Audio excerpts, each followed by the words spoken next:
Okay, so in this particular lecture we will be tracing series of sine and cosine functions ending with the series of e to the power x. Okay, so we will be first tracing this series of sine and cos function, and we will combine them to find the series of e to the power x. Got my point? So let's start. Okay, so we will be starting with the very important theorem which we have already learned, that is De Morgan's theorem. So De Morgan theorem. So what does De Morgan theorem say? Cos theta plus I sin theta whole to the power n is equals to cos n theta plus I sin n theta. Now if I expand the LHS, let us just convert the sides.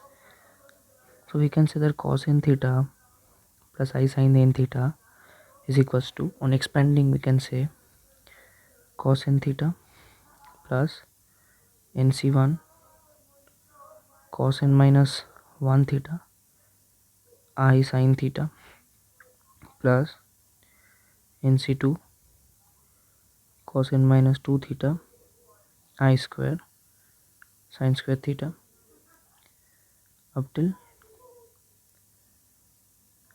sin n theta I to the power n. Okay, this is what we finally get. Now see, now if I separate them, what do I get? Separate them into I and the I portion, we will be separating them into real and the imaginary portions. So we can say cos theta plus I sin theta whole to the power n is equals to cos n theta plus I sin n theta, that equals to cos n theta plus nc2 cos n minus 2 theta I square sin square theta plus nc4 I to the power 4 cos n minus 4 theta sin 4 theta.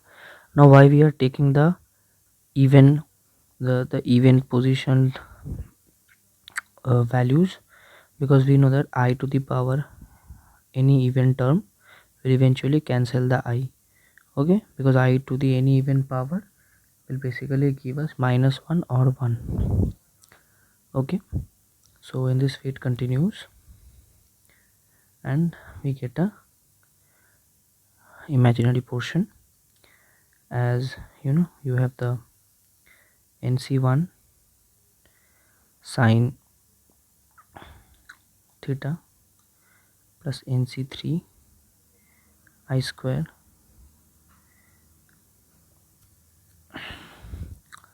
sin cube theta plus nc5 I to the power 4 sin 5 theta and so on.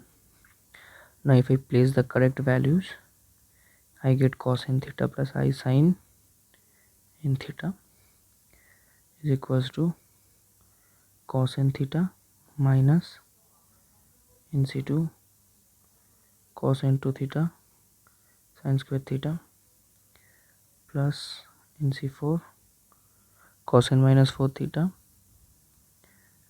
sin 4 theta and so on,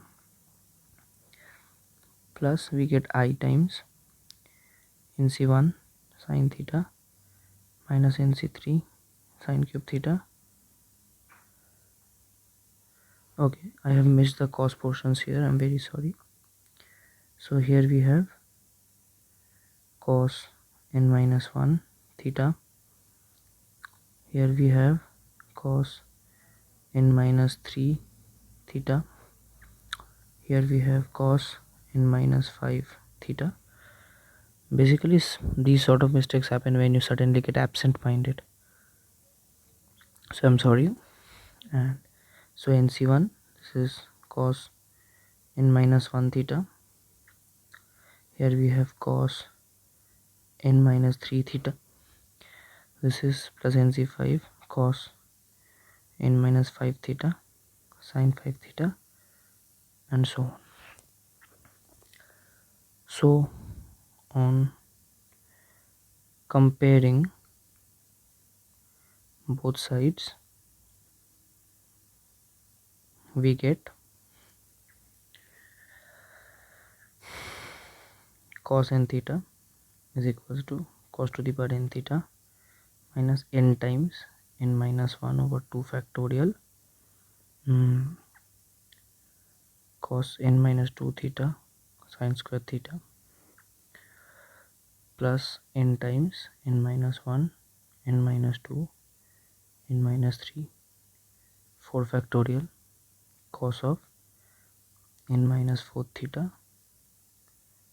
sine 4 theta, and so on. Now here we will be applying a trick. What sort of a trick?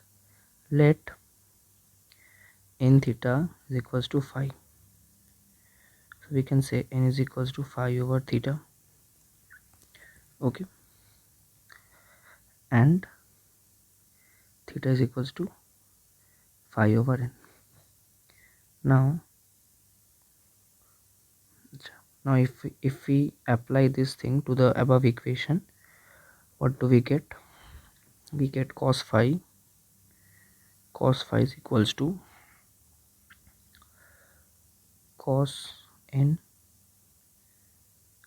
theta, so that is, let that be theta itself.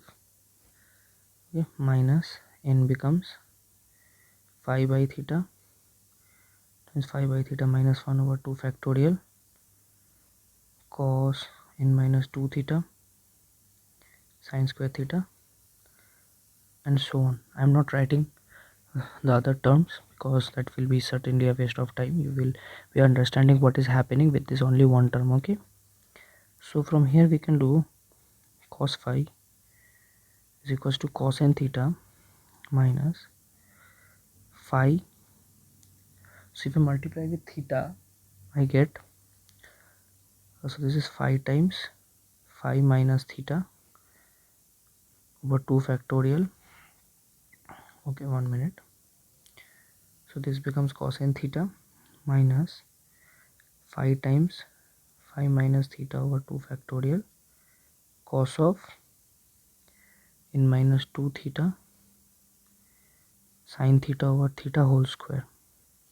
Similarly, the next term becomes phi minus theta phi minus 2 theta phi minus 3 theta divided by 4 factorial times cos of n minus 4 theta times sine theta by theta whole to the power 4, and so on. Okay, now if I applying limit theta tends to 0 on both sides,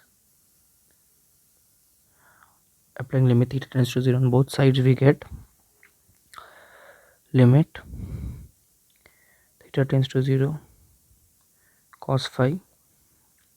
Now see, if theta tends to 0, then cos to the power n theta becomes 1 minus, if theta tends to 0, then this portion becomes phi square over 2 factorial, phi square over 2 factorial, this becomes 1, so times 1, and this becomes also 1 because limit, we know this, that limit x tends to 0 sin x over x equal to 1, so this also becomes 1.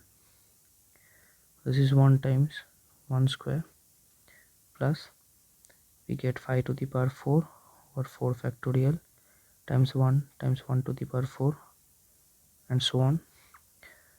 So that gives you cos phi is equals to 1 minus phi square over 2 factorial plus 5 to the power 4 over 4 factorial, and so on. Now see, this particular term tends to infinity because when theta tends to 0, n tends to infinity.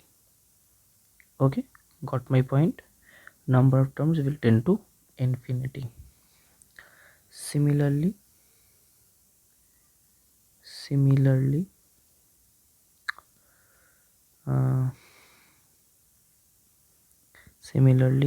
sine phi will become phi minus 5 cube over 3 factorial plus 5 to the power 5 over 5 factorial minus up till infinity. So these are the two cases you get. Now from here we can do something key. So tracing series for e to the power x, we know that e to the power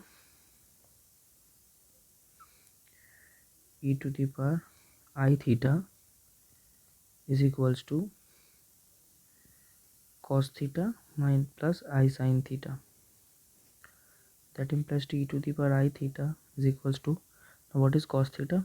It is 1 minus theta square over 2 factorial plus theta to the power 4 over 4 factorial minus up till infinity plus I times theta minus theta cube over 3 factorial plus theta 5 over 5 factorial up till infinity. So we can mix them up and write them as 1 plus I theta minus theta square over 2 factorial minus I times theta cube over 3 factorial plus theta 4 over 4 factorial and so on. Now see, we can use a little trick again to convert this into this I theta. So this can be written as, this 1 can be written as okay, so we basically have this thing. Okay, this is I theta plus this is I square theta square, or we can do it as this can be written as I theta whole square over 2 factorial. Okay, and here we have 1, wait a minute, here you have 1 plus I theta, 1 plus I theta plus this plus I theta whole cube over 3 factorial plus I theta whole to the power 4 over 4 factorial up till infinity. So e to the power I theta is equals to 1 plus I theta plus I theta whole to the power 0 over 2 factorial up till infinity. Now this 1 can be converted to I theta whole to the power 0. So from here we can say that e to the power x equals to 1 plus x square over 2 factorial till infinity for x equals to I theta. This is the series for e to the power x. These series are also there as Taylor series, right? So we have finally traced the series for sin x, the series for cos x, and the series for e to the power x. So that's all for today, guys. In the next lesson we will be learning about some properties and we will be moving on to the logarithmic function. So meet you in the next lecture.